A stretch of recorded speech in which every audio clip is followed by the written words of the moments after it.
રાજકોટ જિલ્લાના ધોરાજીના તોરણિયા ગામ ખાતે યોજાશે અષાઢી બીજ મહોત્સવ। તોરણિયા ખાતે આવેલ સેવાદાસ બાપા આશ્રમ ખાતે યોજાશે બીજ મહોત્સવ। 1 લાખ લોકો માટે પ્રસાદની વ્યવસ્થા કરાઈ। 150 જેટલા પોલીસ જવાનો રહેશે બંદોબસ્તમાં। એસપી સહિતના પોલીસ અધિકારીઓ રહેશે બંદોબસ્તમાં। સૌરાષ્ટ્રભર માંગથી ભક્તોનું ઘોડાપૂર ઉમટી પડશે। મંદિરના મહંત રાજેન્દ્ર દાસ બાપુ દ્વારા તૈયારીઓનું કરાયું નિરીક્ષણ।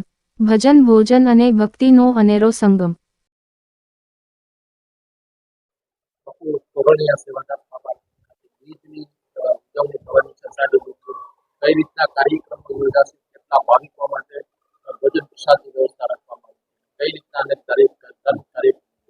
જે આપે કાર્યક્રમની વાત કરીએ નિમિત્તે આજે 26 તારીખના રોજ સાંજે સંતવાણીનો કાર્યક્રમ છે। ભોજન પ્રસાદ બાદ કાલે સવારે જે મહાબીજ કે આપણે જે મોટી બીજ અષાઢી બીજ કહીએ છીએ એમાં સવારે નિજ મંદિરમાં ધ્વજારોહણ થશે।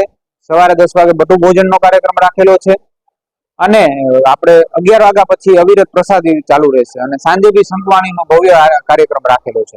આ પ્રસંગ નિમિત્તે અમે સર્વ ધર્મ પ્રેમી જનતાને એક જ સંદેશો આપવા માંગીએ છીએ। દિન પ્રતિદિન ભાવિક ભક્તોની અંદર શ્રદ્ધા વધતી રહે, ભક્તિ વધતી રહે અને આવી રીતે જે ધર્મ અને આ બધા આસ્થાના કેન્દ્રો છે ત્યાં આવીને એમની શ્રદ્ધા અડગ રહે એટલું અમે રામદેવપીર બાપા, દ્વારકાધીશ ભગવાન અને પરમના પીરને પ્રાર્થના કરીએ છીએ।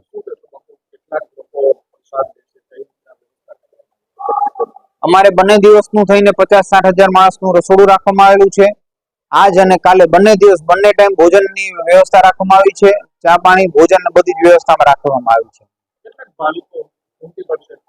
અમે 50-60 હજાર માણસોનું અત્યારે અંદાજ ટાર્ગેટ મારીએ છીએ, એ પ્રમાણે બધી વ્યવસ્થા અમે કરેલી છે।